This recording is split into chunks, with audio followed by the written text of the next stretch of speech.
आदि पुरुष का टीजर तो अब तक सबने देख लिया होगा। ऑडियंस से लेकर यूट्यूब के क्रिएटर्स तक जिसने भी इस टीजर को देखा ना, भाई साहब सब लोग हिल चुके हैं। और इसको देखने के बाद मेरा तो बस एक ही ओपिनियन है कि आदि पुरुष मूवी 2022 एंड इवन पिछले पूरे इंडियन सिनेमा की one of the biggest CGI failure film है। और आज मैं आपको ये बात लॉजिकली प्रूव कर दूंगा कि मैं ऐसा क्यों कह रहा हूँ।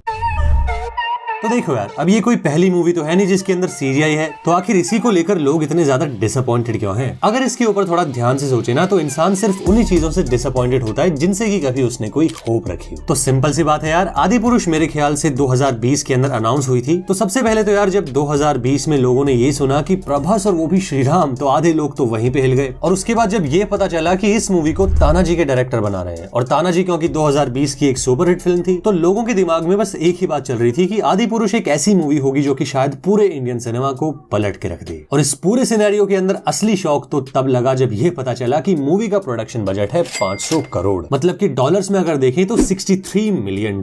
इतना सुनने के बाद तो सबको ये लगा अभी मजा आएगा ना भिड़ो। तो अब सोच के देखो यार, जब 2-2.5 साल पहले मूवी की अनाउंसमेंट हुई हो, इतने बड़े बड़े एक्टर्स की उसमें स्टार कास्ट हो, 500 करोड़ का बजट हो, और इतना सब होने के बाद भी मूवी का फर्स्ट टीजर कुछ ऐसा दिखे, तो यार एज एन ऑडियंस इसको देखने के बाद तो बस एक ही चीज करने के लिए बचती है, और वो है खुद की अपनी होप और आदि पुरुष को बनाने वालों के बड़े बड़े प्रॉमिसेस के ऊपर हंसना। 500 करोड़ रुपए और डॉलर्स में $63 मिलियन। आपको पता है ये पैसे कितने होते हैं? अगर आप एक बार को इनको 100 के नोटों में एक के ऊपर एक रखोगे ना, तो आप चांद तक पहुंच जाओगे। जानता हूं यार कि बड़ा बैड जोक था, लेकिन हाँ यार ये बात बिल्कुल भी मजाक नहीं है कि दोस्त ये पैसे हैं बहुत सारे। और अब ना मैं आपको एक बड़ा ही सीधा सा डायरेक्ट कंपैरिजन दिखाता हूँ। 2017 के अंदर हेलब्लेड सेनुआ's सैक्रिफाइस नाम का एक वीडियो गेम आया था, और आप हैरान हो जाओगे सुन के, लेकिन इस वीडियो गेम को बस 20 लोगों की टीम ने सिर्फ $10 मिलियन से भी कम के बजट पे बनाया था। गेम की रेटिंग्स है 9 out of 10 ऑन स्टीम और 4.5 out of 5 ऑन GOG.com। और अब देखो आप, इस तरफ है इस गेम का CGI और इस तरफ है $63 मिलियन वाली 2020 में अनाउंस हुई आदि पुरुष का CGI। अब देखो यार, विदाउट अ डाउट आदि पुरुष का CGI लुक्स वे मोर वाइब्रेंट, लेकिन अगर आप थोड़ा सा ध्यान दोगे ना, तो CGI कैरेक्टर्स के फेशियल एक्सप्रेशंस, उनके बॉडी पोस्चर्स या फिर उनके ओवरऑल लुक्स में 2017 का $10 मिलियन वाला वीडियो गेम लुक्स वे मोर रियलिस्टिक। और ये बात भी याद रखना कि इस गेम को बस 20 लोगों ने बनाया है, लेकिन आदि पुरुष के केस में आई एम श्योर कि इसके प्रोडक्शन में एटलीस्ट 2 से 3 स्टूडियोज तो लगे ही होंगे। एंड अब देखो यार, इससे पहले कि आप मुझे CGI का प्रोडक्शन समझाएं, मैं आपको बता दूं कि मैं खुद एक 3D एनिमेशन आर्टिस्ट हूं, और मैं इस बात को जानता हूं कि भले ही वीडियो गेम या फिर मूवी मेकिंग का प्रोसेस अलग अलग होता है, लेकिन जब बात CGI प्रोडक्शन की होना, तो चाहे कोई मूवी हो या फिर कोई वीडियो गेम हो, CGI को बनाने का प्रोसेस लगभग 80 to 90% टाइम सेम होता है। तो अब इस वीडियो गेम की क्वालिटी देखो आप, ये तो सिर्फ एक एग्जाम्पल है। इसके अलावा अगर मैं आपको बाकी और एग्जाम्पल देने बैठ गया ना, तो ये वीडियो बहुत ही ज्यादा लंबी हो जाएगी। एंड दैट्स व्हाई यार, एक बार सोच के देखो कि आखिर ऐसा कैसे हो सकता है कि 2017 के एक वीडियो गेम का CGI उससे डबल ट्रिपल बजट वाली मूवी जो कि 2020 में अनाउंस हुई हो, उसके कंपैरिजन में इतना ज्यादा गजब का है।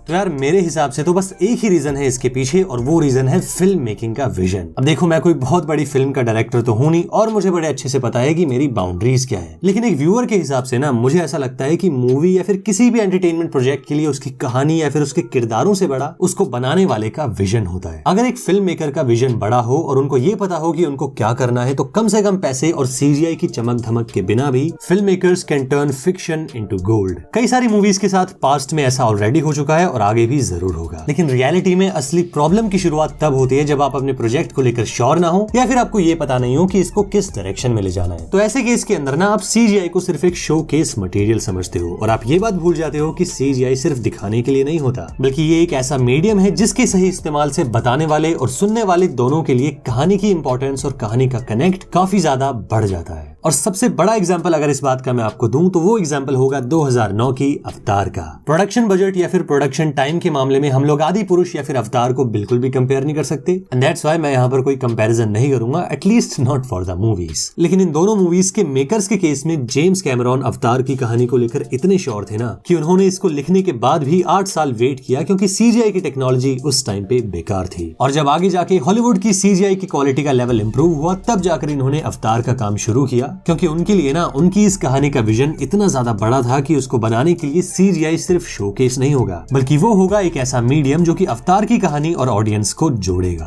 तो फिल्म मेकिंग के अंदर ना सीजीआई का रोल इतना ज्यादा इंपॉर्टेंट होता है। और सोच के देखो एक बार, रामायण की महान कथा के आगे 100 अवतार भी फेल है। तो जब एक ऐसी मूवी जो कि बन ही इसके ऊपर रही है, उसके अंदर की सीजीआई का लेवल कैसा होना चाहिए था। लेकिन वही बात है यार, बड़ी बड़ी बातें करनी तो आसान होती है, लेकिन एक बड़ा विजन रखना हर किसी के बस की बात नहीं है।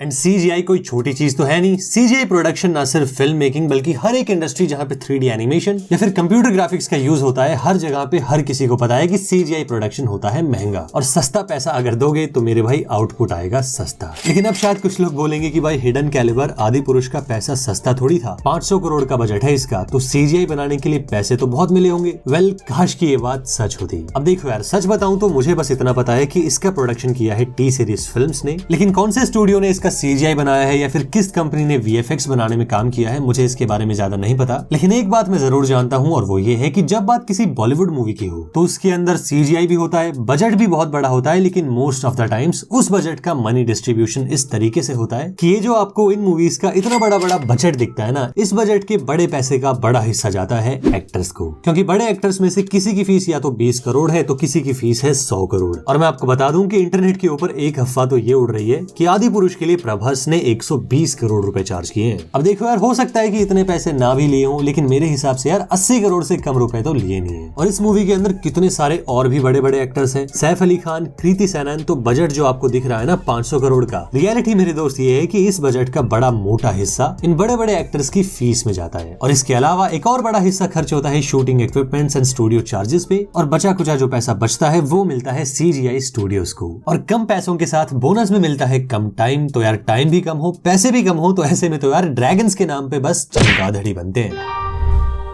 तो आदि पुरुष के इतने बेकार सीजीआई के पीछे one of the biggest reasons है actor centric industry. Specially Bollywood के अंदर ना काफी टाइम से ये माहौल है कि भाई कैरेक्टर बना के एक्टर नहीं ढूंढते, बल्कि टॉप एक्टर्स को लेकर उनके अराउंड कैरेक्टर को बनाया जाता है। चाहे बात किसी फिक्शनल कैरेक्टर की हो या फिर हिस्ट्री पे बेस्ड रियल इंडिविजुअल्स की। बॉलीवुड के अंदर कई बार कई सारी मूवीज में ऐसा हो चुका है जब साफ साफ ये दिख रहा होता है कि ये एक्टर इस रोल में फिट नहीं है, लेकिन फिर भी just because the actor is really big, ना सिर्फ उनको एक लीड रोल मिलता है बल्कि पूरी की पूरी कहानी को तोड़ मोड़ के उसी एक्टर के अराउंड घुमा दिया जाता है। एंड वो जो आप लोग अपने दोस्तों में खड़े होकर ये बातें करते हो ना कि यार इंडियन मूवीज को ऑस्कर में क्यों नहीं बुलाते, या फिर इंडिया में कोई इंटरस्टेलर या फिर शटर आइलैंड जैसी मूवी क्यों नहीं बनती, तो यार मेरे ख्याल से तो उसका रीजन बस यही है कि ग्रेट सिनेमा बनता है ग्रेट स्टोरी से। लेकिन हमारे यहाँ पे होता है उल्टा काम। पॉपुलर एक्टर को लेकर पूरा फोकस उसी एक्टर के अराउंड घुमाओ और कैसे भी करके ऑडियंस को बस थिएटर तक लेकर आ जाओ। एंड इस चीज का रिजल्ट आप सभी लोगों के सामने है। जब कभी भी ऐसा होता है तो ग्रेट स्टोरी का तो पता नहीं, लेकिन एक ग्रेट डिसअपॉइंटमेंट जरूर बन जाती है। एंड यार सच बात तो ये है कि कहीं ना कहीं इस चीज के अंदर हमारा यानी ऑडियंस का भी बहुत ही बड़ा हाथ है। मेजॉरिटी केसेस के अंदर हम लोग हमारे देश में एक्टर कल्चर को नहीं जानते, बल्कि हम लोग जानते हैं हीरो कल्चर को। हम लोग हमारे यहाँ पर ये नहीं देखते कि वो कहानी होती है जो कि एक एक्टर को बड़ा बनाती है। हमारे लिए तो भाई हीरो से बढ़ के कुछ भी नहीं है। एंड दैट इज व्हाई जब प्रोडक्शन से लेकर ऑडियंस तक हर एक चीज एक्टर सेंट्रिक होगी तो सीजीआई के ऊपर काम कहां से होगा। यहाँ पर तो स्टोरी ओरिजिनल बन जाए वही बड़ी बात है। और मुझे पर्सनली आदि पुरुष के इस टीजर में जो सबसे ज्यादा बेकार चीज लगी वो है इसकी प्रेजेंटेशन। अब इस टीजर के कमेंट सेक्शन के अंदर ना कुछ लोग ये चीज लिख रहे थे कि भाई ये तो टीजर है, हो सकता है कि मूवी इससे थोड़ी अलग हो। तो मेरे दोस्त, बात कुछ ऐसी है कि ये हॉलीवुड तो है नहीं जहाँ पे ऑडियंस को सोनिक अगर पसंद नहीं आया तो प्रोड्यूसर्स ने पूरी मूवी के अंदर सोनिक को फिर से क्रिएट किया। ये है मेरे दोस्त बॉलीवुड। और यहाँ पर जो चीज आपको टीजर में दिखी है ना, 90% चांसेस है कि उसमें आपको कोई भी चेंज नहीं दिखेगा। एंड सैडली रामायण जैसी महान कथा के किरदारों को इन्होंने जिस तरीके से दिखाया है ना, भाई क्या ही बोले यार। एक एनिमेशन स्कूल के स्टूडेंट ऐसा काम करते हैं। सबसे पहले तो आप ये चीज नोटिस करो कि रामायण एक पौराणिक यानी कि एंशिएंट कथा है, तो उसके हिसाब से कैरेक्टर्स और उनके एनवायरनमेंट पौराणिक होने चाहिए। लेकिन भाई आदि पुरुष के अंदर तो रावण ने करा रखा है faded hair cut with fully groomed beard. Shri Ram जिनका नेचर ही था काइंडनेस और हम्बलनेस, आदि पुरुष के टीजर के हर एक सीन में प्रभास भाई साहब हम्बल कम और अपने वही बाहुबली वाले प्राइड एक्सप्रेशन ज्यादा दे रहे हैं। And I think Kriti Sanon इसमें सीता माता के रोल में है। तो भाई इनको देखो आप एक बार, designer clothes, sophisticated hair cuts और ये सारा कुछ पौराणिक भारत के अंदर। अब यार थोड़ा तो समझ लेते, ये तो देख लेते कि भाई कहानी एंशिएंट इंडिया की है। ना तो तुम्हारे कैरेक्टर एंशिएंट लग रहे हैं, ना ही उनके कपड़े और ना ही तुम्हारी सेटिंग। और कुछ सीन्स के ऊपर तो आपको ऐसा लगेगा कि भाई ये सीन तो डायरेक्ट बाहुबली से कॉपी है, जैसे कि हवा में गिरते हुए तीर मारना और इस सीन के अंदर नो एक्सप्रेशंस, और दूसरा सीन ये जहाँ पर हवा में चुन्नी का लहराना। और भाई साहब कैरेक्टर्स और सीजीआई एनिमल्स के डिजाइन तो आप भूल ही जाओ। मेरा मतलब यार इस डिजाइन को किसने ओके किया। इस सीन में देखो आप, वानर सेना के नाम पे यार ये क्या बना रखा है। इस कैरेक्टर की डिजाइनिंग इतनी बेकार है ना कि ना तो ये वानर लग रहा है और ना ही ये कोई ह्यूमन है। He just looks like a mutant from X-Men series. लेकिन एक पॉइंट जहां पर इन्होंने बढ़िया कैरेक्टर डिजाइनिंग की है वो है इसके एनिमल्स। लेकिन यार अब आप ही सोचो, एक कैरेक्टर आर्टिस्ट के लिए दुनिया में घूम रहे जानवरों को देख के उनके CGI मॉडल्स को बनाना बिल्कुल भी मुश्किल काम नहीं होता। लेकिन मूवी के अंदर क्रिएटिविटी तो तब नजर आती जब ये लोग वानर और इंसान को कंबाइन करके एक बिलीवेबल वानर सेना बनाते। एग्जाम्पल के लिए आप इस कैरेक्टर को देखो। ये कैरेक्टर चाइना के एक video game black myth Wukong का कैरेक्टर है और इसके अंदर आपको ये दिखेगा कि बनाने वाले कैरेक्टर आर्टिस्ट ने कितने ब्यूटीफुली एक ह्यूमन को एक मंकी के साथ कंबाइन किया है। लेकिन अपनी 2022 वाली आदि पुरुष की वानर सेना के लिए तो हमारे यहाँ के आर्टिस्ट ने रामानंद सागर की रामायण से वानर सेना के डिजाइन को उठाया। कोई चेंज नहीं, कोई नई क्रिएटिविटी नहीं, बस same to same ditto copy paste कर दिया। मैंने कई बार अपनी वीडियोस में ये बात बोली है कि अगर कोई कहानी ऐसी है जिसके अंदर फैंटेसी एलिमेंट्स, मैजिक या फिर कुछ भी एबनॉर्मल है तो या तो उस कहानी को उठाओ मत, और अगर उठा रहे हो तो भाई कम से कम CGI और विजुअल इफेक्ट्स पे ध्यान तो दो। क्योंकि देखो यार, ये कहानियां मांगती हैं इमेजिनेशन, ये मांगती हैं क्रिएटिविटी, इनको चाहिए आर्टिस्टिक विजन। लेकिन आपके पास तो ऐसा कुछ है नहीं। आप सोचते हो कि जैसे एक नॉर्मल मूवी बनती है वैसे ही इसको भी बना देंगे। लेकिन sir, fantasy movies are not normal. ये डिमांड करती है high quality of visual effects, क्योंकि इनकी नीड ही वो है। और सेम सीन आदि पुरुष के साथ भी हुआ। स्टोरी बहुत ही ज्यादा एपिक उठा ली, लेकिन जो चीज उस कहानी को सही में एपिक बना पाती, CGI और विजुअल इफेक्ट्स उन्हीं पे हल्का काम कर दिया। एंड जिसकी वजह से जो ऑडियंस आपको शुरू में सपोर्ट कर रही थी, जो कि आपको इंडिया की नंबर 1 फिल्म बना सकती थी, आज वही ऑडियंस आप पर हंस रही है just because you messed up the whole visual appeal. तो फैंटेसी स्टोरीज वाली मूवीज का बस एक ही रूल है मेरे दोस्त, और वो रूल ये है कि CGI पर अगर आर्टिस्टिक विजन के साथ काम किया तो ये विजन आपकी कहानी को सबसे ऊंचा बना देगा। लेकिन अगर काम नहीं किया और जैसे तैसे करके विजुअल बना दिए ना, तो कहानी चाहे आपकी कितनी भी एपिक क्यों ना हो, आपने उसकी ओवरऑल विजुअल अपील को ही मार दिया। तो जागो यार, 2022 भी खत्म होने वाला है। अब तो दुनिया हंसती है आपके ऊपर, भले ही आपके मुंह पे कोई ना बोले, लेकिन ऐसी मूवीज जब बनती हैं और वो भी आज के टाइम पे, तो इंडियन सिनेमा को सीरियस लेना तो छोड़ो, संडे वाले दिन लोग अपने टीवी पे लगा के हंसते और बेइज्जती करते हैं। एक तरफ साउथ कोरियन सिनेमा है जहां पर एक के बाद एक वर्ल्ड चेंजिंग मूवीज और शोज बन रहे हैं, दूसरी तरफ है जापानीज एनिमे जिन्होंने एनिमेशन को पलट के रख दिया है, एंड तीसरी तरफ Hollywood and even Chinese cinema भी अब तो आगे जाने लगा है। लेकिन हमारे सो कॉल्ड बड़े बड़े इंडियन फिल्म मेकर्स अपना खुद का मजाक उड़वाने में कोई भी कमी कभी नहीं छोड़ते। मतलब यार, आप खुद ही देखो ना, जब 2022 में भी आप इतना बड़ा बजट रखने के बाद भी ऐसे विजुअल लाओगे तो फिर भूल जाओ कि आपको कोई भी कभी भी सीरियस लेगा।